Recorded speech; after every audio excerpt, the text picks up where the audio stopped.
Hello students, last class में हमने chapter acid basis and salt start कर लिया था और जो टॉपिक हम लोग पढ़ रहे थे वो था इंडिकेटर्स। Is it okay? तो इंडिकेटर्स जो हमारा टॉपिक हमने लास्ट क्लास में स्टार्ट किया था वो कंप्लीट नहीं हुआ था। तो हमें इंडिकेटर्स के बारे में और क्या पढ़ना है, सुनिएगा ध्यान से। इंडिकेटर्स हमने देखे थे दो टाइप के होते हैं। इंडिकेटर्स एक तो वो होते हैं जो एसिड और बेसिस में अपना डिफरेंट कलर शो करते हैं। क्या डिफरेंट शो करते हैं? कलर। Is it okay? और एक इंडिकेटर्स वो होते हैं जो एसिड और बेसिस में डिफरेंट स्मेल शो करते हैं। मतलब उनकी क्या बदल जाया करती है? इंडिकेटर्स की स्मेल बदल जाया करती है। Is it okay? और वो इंडिकेटर्स जो अपनी स्मेल बदल देते हैं, एसिड्स में अलग स्मेल देते हैं, बेसिस में अलग स्मेल देते हैं, उन इंडिकेटर्स को हमने एक पर्टिकुलर नाम दे रखा है। और इन इंडिकेटर्स को जो अपनी स्मेल चेंज करते हैं, इन इंडिकेटर्स को बोला जाता है ऑल फैक्ट्री इंडिकेटर्स। क्या बोला जाता है? All factory indicators which changes their smell in the acidic solution and in the basic solution. Is it okay? आगे देखिएगा। तो जो इंडिकेटर्स अपना कलर चेंज करते हैं, इसमें से कुछ एग्जाम्पल्स हमने जान लिए थे। या फिर आप ये बोलें कि कलर चेंज करने वाले जो इंडिकेटर्स हैं, they again can be classified into two categories. First are those which are obtained from the natural substance, जिन्हें आपने natural indicator नाम दिया था। और इस कैटेगरी में हमने तीन इंडिकेटर्स पढ़ लिए थे। रेड कैबेज एक्सट्रैक्ट, है ना, हाइड्रेंजी प्लांट और लिटमस सोल्यूशन। और इसके बाद में जो हमें आज की क्लास में पढ़ने हैं कलर चेंज करने वाले इंडिकेटर, वो हैं synthetic indicators. Is it okay? तो फिलहाल जो पढ़ना का काम हो चुका है, जिसको कंप्लीट हम कर चुके हैं, नेचुरल इंडिकेटर्स आर डन। और आज की क्लास में हम पढ़ेंगे पहले synthetic indicator and then we will start with the olfactory indicators. Is it okay? तो चलिए हम सिंथेटिक इंडिकेटर्स की शुरुआत करते हैं। और नेचुरल इंडिकेटर्स वाला जो पोर्शन है, आई होप आपने वो लर्न कर लिया होगा। तो सिंथेटिक इंडिकेटर्स क्या होते हैं, हम उसको पढ़ने जा रहे हैं। सुनिएगा ध्यान से। ओके? तो हम सिंथेटिक इंडिकेटर्स की शुरुआत करेंगे। सिंथेटिक इंडिकेटर्स का मतलब those indicators which are artificially prepared, जिनको आर्टिफिशियली प्रिपेयर किया गया है, उन इंडिकेटर्स को क्या बोला जाता है? उन इंडिकेटर्स को बोला जाता है synthetic indicators. Is it okay? तो मैं आपको यहाँ पर सिर्फ दो सिंथेटिक इंडिकेटर्स बताऊंगी। सुनिएगा ध्यान से। जो ये सिंथेटिक इंडिकेटर्स हैं, इनके दो के ही नाम आपको बस जानने हैं, दो ही एग्जाम्पल्स आपको यहाँ पर सिर्फ देखने हैं। First is methyl orange. Is it okay? जो पहला सिंथेटिक इंडिकेटर आपको जानना है वो है मिथाइल ऑरेंज। और जो सेकंड सिंथेटिक इंडिकेटर आपको जानना है, सुनिएगा ध्यान से, दिस इज फिनोल्फ्थेलीन। ओके? इसका नाम थोड़ा ध्यान से याद रखिएगा, दिस इज फिनोल्फ्थेलीन। तो मिथाइल ऑरेंज और फिनोल्फ्थेलीन ये सिंथेटिक इंडिकेटर्स हैं। मतलब एसिडिक और बेसिक सोल्यूशन में इनका कलर अलग अलग तरीके से चेंज होगा। ओके? तो एसिडिक सोल्यूशन में इनका क्या कलर होगा और बेसिक सोल्यूशन में इनका क्या कलर होगा, ये जानने से पहले हमको इनके ओरिजिनल कलर पता होने चाहिए। तो ही तो हमें पता लगेगा कि एसिड में ये बदलाव हुआ और बेसिस में कुछ और। Is it okay? तो हमें सबसे पहले इनके ओरिजिनल कलर पता होने चाहिए। ओरिजिनल कलर भी बोल सकते हैं आप, और आप ये भी बोल सकते हैं कि their colour in the neutral solution. Neutral solution का मतलब which is neither acidic nor basic. Okay? तो जो मिथाइल ऑरेंज है, इसका तो नाम से ही कलर आपको पता लग गया होगा, नाम ही मिथाइल ऑरेंज है। मतलब इसका जो ओरिजिनल कलर है वो कौन सा है? इसका ओरिजिनल कलर है ऑरेंज। Is it okay? और अगर आप इसे एसिडिक सोल्यूशन में डालेंगे तो क्या होगा, और बेसिक सोल्यूशन में डालेंगे तो क्या होगा ये मैं आपको बताने जा रही हूँ, आपको याद रखना है। When this orange methyl orange is added in the acidic solution, then it changes into red color. किस में चेंज हो जाता है ये? रेड कलर में चेंज हो जाता है। Similarly, if it is going to be added in the basic solution, तो इस मिथाइल ऑरेंज का कलर ऑरेंज से किस में कन्वर्ट हो जाता है? येलो कलर में कन्वर्ट हो जाता है, राइट। तो चलिए आगे चलते हैं और आगे हमें जानना है इस फिनोल्फ्थलीन के बारे में। फिनोल्फ्थलीन का जो ओरिजिनल जो कलर होता है दैट इज कलरलेस। कैसा होता है ये? Colourless. And it remain same even if it is added in the acidic solution. अगर आप इसे एसिडिक सोल्यूशन में भी ऐड कर दें, उस एसिडिक सोल्यूशन में ऐड करने के बाद में भी इसका सोल्यूशन कैसा रहता है? कलरलेस ही रहता है। पर अगर आप इसे बेसिक सोल्यूशन में ऐड कर दें then it changes into pink colour. किस में चेंज हो जाता है? पिंक कलर में। तो ये जितने भी कलर वेरिएशन आपके सामने लिखे गए हैं ये आपको याद रखने हैं और फिलहाल नोट डाउन करने हैं, ओके।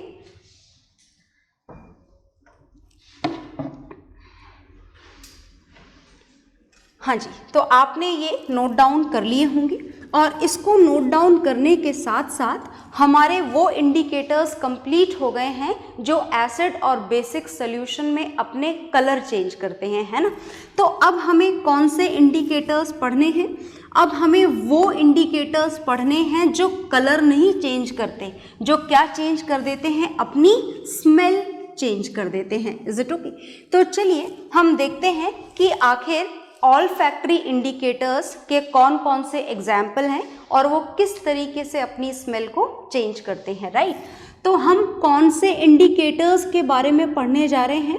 हम पढ़ने जा रहे हैं ऑल्फैक्टरी इंडिकेटर्स के बारे में। अगर आपसे ऑल्फैक्टरी इंडिकेटर्स की डेफिनेशन पूछी जाए तो डेफिनेशन क्या लिखेंगे आप? दो substances which gives different color, different smell in the acidic and in the basic solution. Is it okay? तो हम देख रहे हैं यहाँ पर हमें कौन कौन से इंडिकेटर्स यहाँ पर काम में लेने हैं। ऑल्फैक्टरी इंडिकेटर्स 3 पढ़ाने जा रही हूँ मैं आपको, देखिएगा ध्यान से। जो फर्स्ट इंडिकेटर है olfactory indicator, this is onion juice. जो अनियन जूस होता है आपको पता है कि उसकी एक बहुत ही शार्प स्मेल होती है and that can be used as olfactory indicator, okay. जो सेकेंड एग्जाम्पल यहाँ पर हम लिखने जा रहे हैं this is vanilla extract. Vanilla essence भी जो आप काम में लेते हैं कुकिंग में वो भी यहाँ पर काम में लिया जा सकता है। और जो थर्ड है वो है क्लोव ऑयल। शायद आपने कभी क्लोव ऑयल देखा हो या स्मेल किया हो, ना भी किया हो तो क्लोव की स्मेल तो आप जानते ही हैं, क्लोव ऑयल की स्मेल भी वही होती है, exactly same. Is it okay? तो इन तीनों की स्मेल मुझे लगता है जानी पहचानी है, आप जानते हैं अच्छी तरीके से, है ना। और अब इनकी स्मेल में एसिडिक सोल्यूशन में क्या चेंज होता है और बेसिक सोल्यूशन में क्या चेंज होता है ये हमको जानना है, ओके। तो चलिए हम लिख लेते हैं यहाँ पर एसिडिक सोल्यूशन में और बेसिक सोल्यूशन में आपको इसके कलर चेंजेस यहाँ पर लिखने हैं। तो देखिएगा ध्यान से। When this onion juice is added in the acidic solution, then no change is observed. No change in smell is observed. मतलब इसकी जो स्मेल है ओनियन जूस की that remains same. क्या रहती है ओनियन जूस की स्मेल? सेम रहती है, मतलब कोई चेंज नहीं होता when the onion juice is added in the any acidic solution. Is it okay? But when this onion juice is going to be added in the basic solution, then its smell is completely destroyed. Destroyed का मतलब समझ गए ना, जो onion juice की खुद की जो इंडिविजुअल स्मेल होती है वो स्मेल लॉस्ट हो जाती है अगर आप इसे बेसिक सोल्यूशन में ऐड करें तो, ओके। आगे देखिएगा। अब हम जानने जा रहे हैं वनीला एक्सट्रैक्ट या वनीला एसेंस भी आप बोल सकते हैं। जब इसको आप एसिडिक सोल्यूशन में ऐड करते हैं तो यहाँ पर भी बिल्कुल सेम होता है जो ऊपर हुआ था, मतलब इसकी स्मेल में कोई वेरिएशन नहीं आते अगर एसिडिक सोल्यूशन में ऐड किया जाए तो। पर अगर इस वनीला एसेंस को भी बेसिक सोल्यूशन में ऐड कर दिया जाए तो दोबारा से इसकी स्मेल क्या हो जाती है, डिस्ट्रॉय हो जाती है। मतलब बेसिक सोल्यूशन में डालने के बाद आप ये पता नहीं लगा सकते कि आपने इसमें वनीला एसेंस डाला है, उसकी कोई स्मेल बेसिक सोल्यूशन में डालने के बाद में नहीं बचती है। आ गया समझ में? आइए आगे देखिए। Next we are going to know about the clove oil. ये आपने देखा ध्यान से, ये अनियन जूस, ये वनीला एक्सट्रैक्ट, ये क्लोव ऑयल, ये तीनों ही बड़े शार्प स्मेलिंग कंपाउंड है ना, स्मेलिंग बहुत तेज स्मेल है इन तीनों चीज़ों की, और इसी कारण से हम इन्हें ऑल फैक्ट्री इंडिकेटर्स की फॉर्म में काम में लेते हैं, ताकि फटाफट से जो भी स्मेल का वेरिएशन है उसे आप नोटिस कर पाए, है ना। ये क्लोव ऑयल में यहाँ पर जो प्रोसेस है वो उल्टा होता है। When this clove oil is added in the acidic solution, in that condition its smell is destroyed completely. अगर आपने क्लोव ऑयल को एसिडिक सोल्यूशन में डाला तो इसकी जो स्मेल है वो डिस्ट्रॉय हो जाएगी, whereas when it is added in the basic solution then the smell of clove oil remains same. Is it okay? तो है we have done 3 olfactory indicators. आपको नोट डाउन करना है इन तीनों को इनके वेरिएशन के साथ में। ओके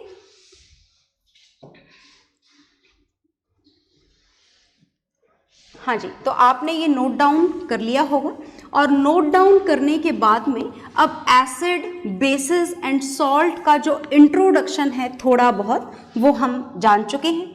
इंडिकेटर्स को किस तरह से काम में लेना है वो भी जान चुके हैं। तो अब हम एक एक करके 1 बाय 1 एसिड्स को, फिर बेसिस को और फिर सॉल्ट्स को 1 बाय 1 हम फुल डिटेल में कंप्लीट करेंगे। तो जो शुरुआत हमको करनी है वो शुरुआत हमको करनी है एसिड से। तो हम सबसे पहले क्या पढ़ेंगे? हम सबसे पहले एसिड्स पढ़ेंगे। Is it okay? तो चलिए सबसे पहले हम एसिड को यहाँ पर क्लासिफाई करने जा रहे हैं। 2 कैटेगरीज में हम इस एसिड को क्लासिफाई करने जा रहे हैं। फर्स्ट, सबसे पहले जो हम एसिड यहाँ पर जानने जा रहे हैं, they are the organic acids. कौन से एसिड्स पढ़ेंगे हम? ऑर्गेनिक एसिड्स पढ़ेंगे। और फिर जो सेकेंड टाइप के एसिड्स हमको यहाँ पर जानने हैं, जो हमारे इस चैप्टर के लिए ज़्यादा इम्पॉर्टेंट हैं, they are the inorganic acids. कौन से एसिड्स पढ़ने हैं फिर हमको?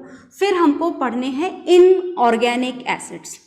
ऑर्गेनिक क्या होता है, इनऑर्गेनिक क्या होता है, ये मैं आपको पहले ही बता चुकी हूँ। Specially the compounds of carbon with hydrogen are known as organic compounds, and the same definition is applicable for the organic acids also. Is it okay? That means organic acids mainly contains carbon and hydrogen.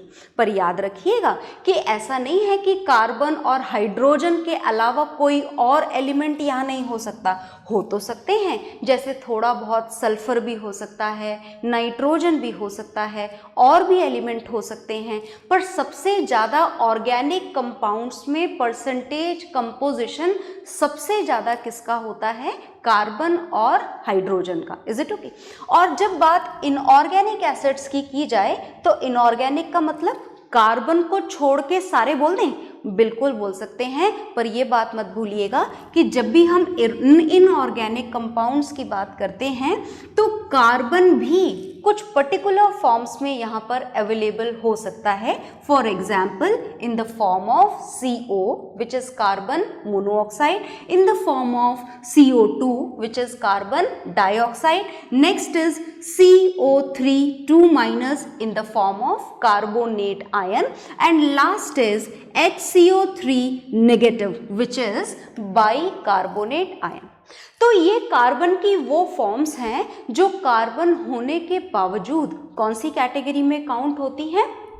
Inorganic category में count होती हैं। तो हमें दोनों acids यहाँ पर पढ़ने हैं, ऑर्गेनिक भी और इनऑर्गेनिक भी। एक बात शुरू करने से पहले मैं आपको और बता दूं कि ये जो इनऑर्गेनिक एसिड्स हैं इनका एक नाम और है। इन इनऑर्गेनिक एसिड्स को मिनरल एसिड्स भी बोला जाता है। क्या बोला जाता है इनको? इनको मिनरल एसिड्स भी बोला जाता है। तो चलिए, हमें बहुत ज़्यादा तो नहीं पर हाँ कुछ नाम ज़रूर जानने हैं यहाँ पर एसिड के, तो हम कुछ नाम यहाँ पर लिख लेते हैं। तो ऑर्गेनिक एसिड से शुरुआत करते हैं। देखिए ऑर्गेनिक एसिड जो है वो यूजुअली फूड सब्सटेंसेस में प्रेजेंट होते हैं। जो आप खाते हो ना उन चीज़ों के अंदर यूजुअली ये ऑर्गेनिक एसिड प्रेजेंट होते हैं, या फिर कोई ना कोई इनका जो सोर्स होता है ऑर्गेनिक एसिड का वो कैसा होता है, नेचुरल सोर्स होता है हमेशा ही। ओके, तो चलिए यहाँ पर फूड भी हो सकता है और कोई दूसरा नेचुरल सोर्स भी हो सकता है। तो हम यहाँ पर सोर्स लिखेंगे, what ever the source is, food है तो फूड लिखेंगे, कोई और है तो कोई और लिखेंगे, और यहाँ पर हम लिखेंगे नाम एसिड का, the acid which is present in that particular food और नेचुरल सोर्स। ओके, तो चलिए हम यहाँ पर कुछ नाम लिखेंगे, सारे तो नहीं लिख सकते, देखो बहुत सारे एग्जाम्पल हैं, पर फिर भी कुछ जो कॉमन एग्जाम्पल्स हैं हम उनके नाम यहाँ पर लिखने जा रहे हैं। देखिएगा, तो फर्स्ट एग्जाम्पल मैं आपके सामने लिखने जा रही हूँ, this is lemon juice. I hope सबने टेस्ट किया होगा लेमन जूस को, बहुत ही खट्टा होता है, और खट्टा होता है मतलब आप ये मान लें कि almost all the source substances are having a particular acid in them. तो चलिए हम यहाँ पर नाम लिख लेते हैं इस लेमन जूस में प्रेजेंट एसिड का, and this is citric acid. कौन सा एसिड प्रेजेंट होता है इसमें? इसमें प्रेजेंट होता है सिट्रिक एसिड। और देखें एग्जाम्पल, और एग्जाम्पल देखते हैं। अच्छा, लाल चींटी ने मुझे लगता है आपको ज़रूर काटा होगा। ओके, और जब वो आपको काटती है तो उस पर्टिकुलर पोजीशन पे आपको जलन होती है, ईचिंग होती है, इरिटेशन होता है, and this is because the sting of an ant is having an acid in it. एक एसिड होता है इसके अंदर, और जो एसिड एंट स्टिंग में प्रेजेंट होता है उसका नाम होता है फॉर्मिक एसिड। मैं आपको इनके फॉर्मूले नहीं बताने वाली हूँ, आपको सिर्फ नाम ही याद रखने हैं।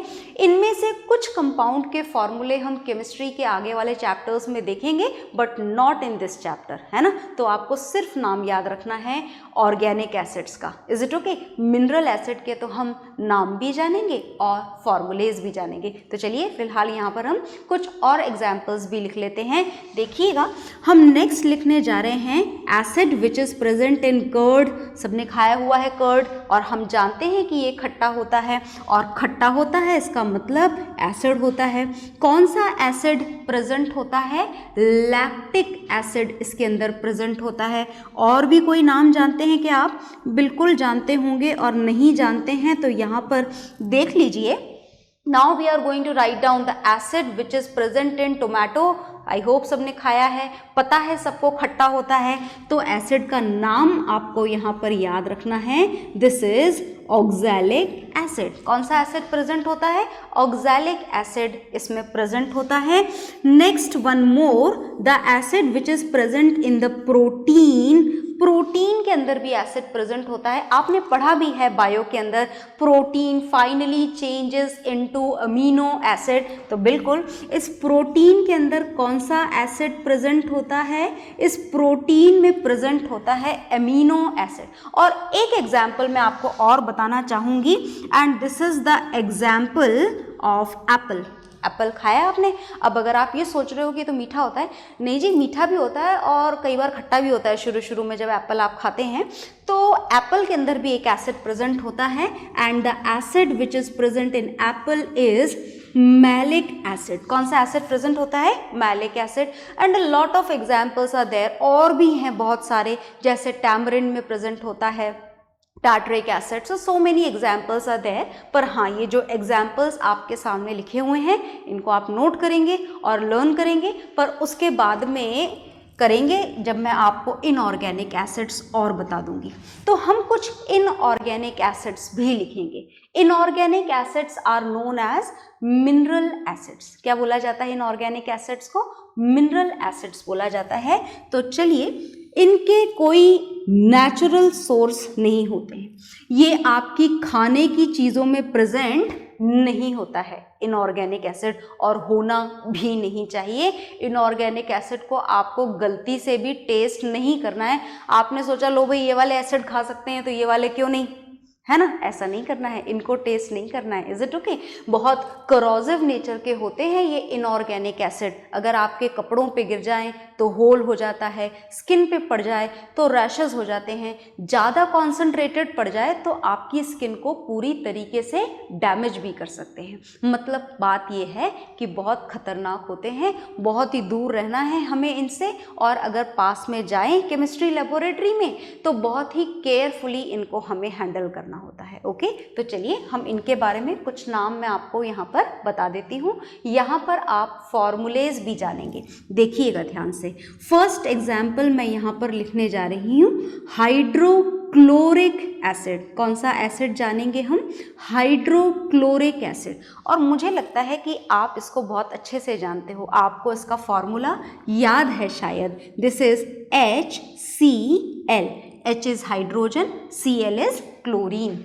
हाइड्रोजन क्लोराइड गैस से बना होता है ये। ओके, नेक्स्ट एसिड मैं आपके सामने लिख रही हूं, this is sulphuric acid. Is it okay? Sulphuric acid का फॉर्मूला याद है आपको? याद है तो बहुत बढ़िया बात है, और नहीं है तो अब कर लीजिएगा। This is H2SO4। ओके, और भी कोई एसिड है क्या?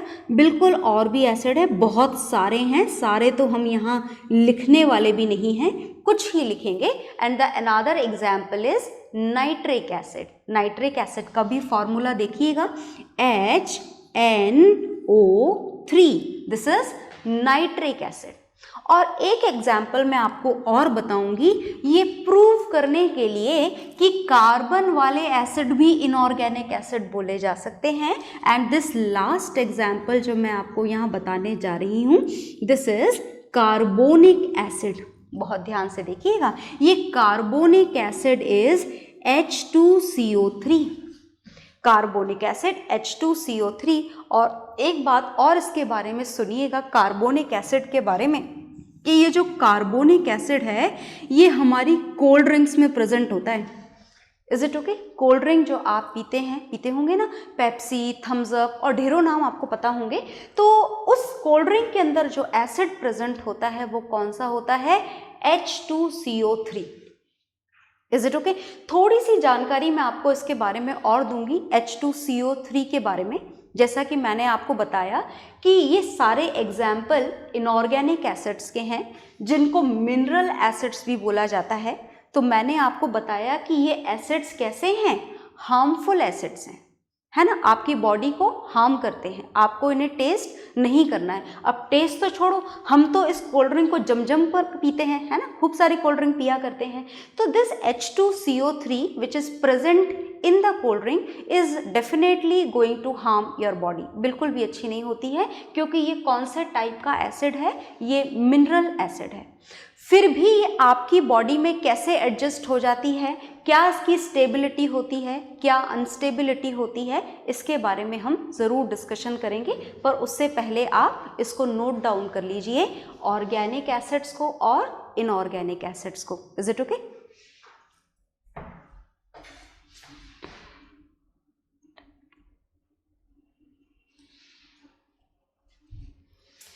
हाँ जी, तो आपने ये नोट डाउन कर लिया होगा।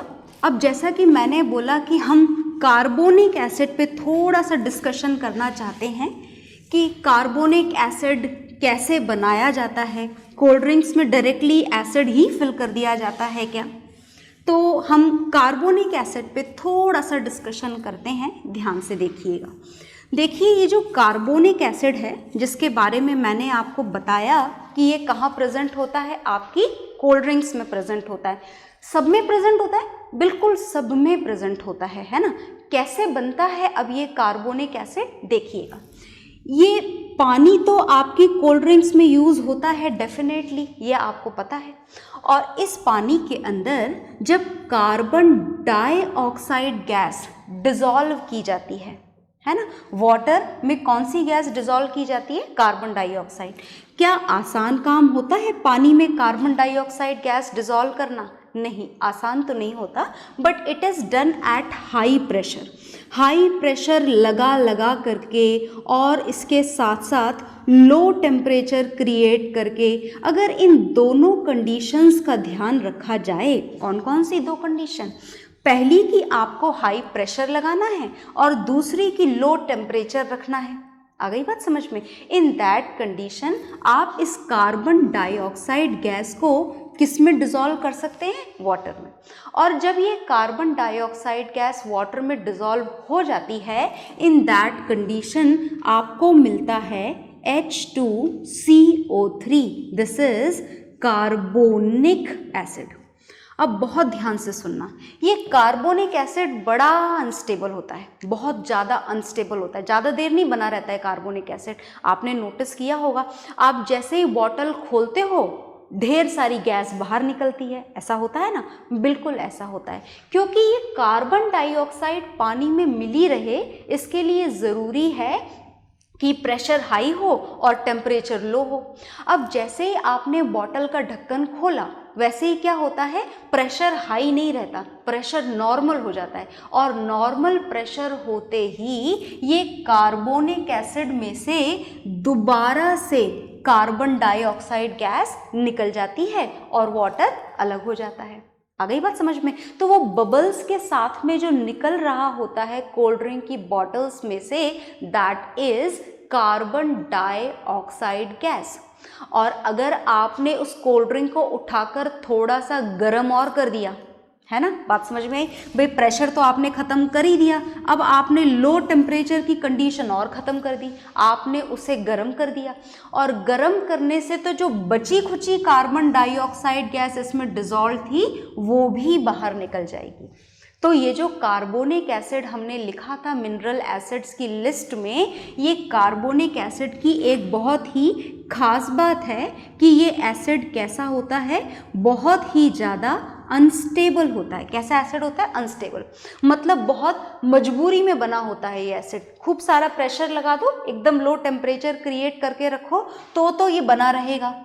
जैसे ही आपने प्रेशर नॉर्मल कर दिया, टेम्परेचर हाई कर दिया, दोबारा से कार्बोनिक एसिड स्प्लिट हो जाएगा बहुत ही जल्द, और वाटर और कार्बन डाइऑक्साइड में सेपरेटेड हो जाएगा। Is it okay? तो ये जो आपके सामने लिखा हुआ है, आप इसे नोट डाउन कर लेंगे।